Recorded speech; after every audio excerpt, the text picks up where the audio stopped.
IME पेमा resistor गर्नको लागि सर्वप्रथम गुगल प्ले स्टोर वा एप्पल स्टोरबाट आइमी पे एप डाउनलोड गर्नुहोस्।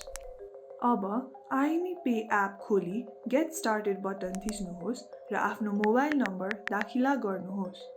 अब दाखिला गर्नुभएको मोबाइल नम्बरमा एसएमएस मार्फत 6 डिजिटको कोड प्राप्त गर्नुहुनेछ। सो कोडलाई दिइएको कोठामा भर्नुहोस्। तपाईको आइमी पे खाताको लागि आफूले स्मरण गर्न सजिलो हुने पासवर्ड बनाउनुहोस् र सोही पासवर्ड फेरि भर्नुहोस्। यदि अतिरिक्त सुरक्षाको लागि तपाईको इमेल एड्रेस लिङ्क गर्न चाहनुहुन्छ भने यहाँ भर्नुहोस् र नेक्स्ट बटनमा ट्याप गर्नुहोस् अथवा स्किप बटन थिच्नुहोस्। अब अनुरोध गरिएको सबै व्यक्तिगत विवरणहरू भर्नुहोस् र नेक्स्ट बटनमा ट्याप गर्नुहोस्। यदि तपाईको साथी वा परिवारले तपाईलाई आइमी पे रेफर गर्नुभएको हो भने उहाँको इन्भिटेसन कोड यता दाखिला गर्नुहोस्। यो गरेमा तपाई दुवैले रिवार्ड पोइन्ट्स प्राप्त गर्न सक्नुहुन्छ। इन्भिटेसन कोड नभए स्किप बटनमा ट्याप गर्नुहोस्। अब तपाईको 4 अङ्कको वालेट पिन सृजना गर्नुहोस्। तपाई सफलतापूर्वक आइमी पे एपमा दर्ता हुनुभएको छ।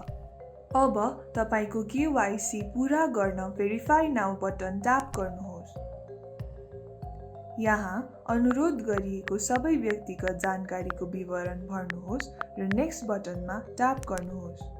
त्यसपछि आफ्नो वर्तमान स्थान भर्नुहोस् र नेक्स्ट बटनमा ट्याप गर्नुहोस्।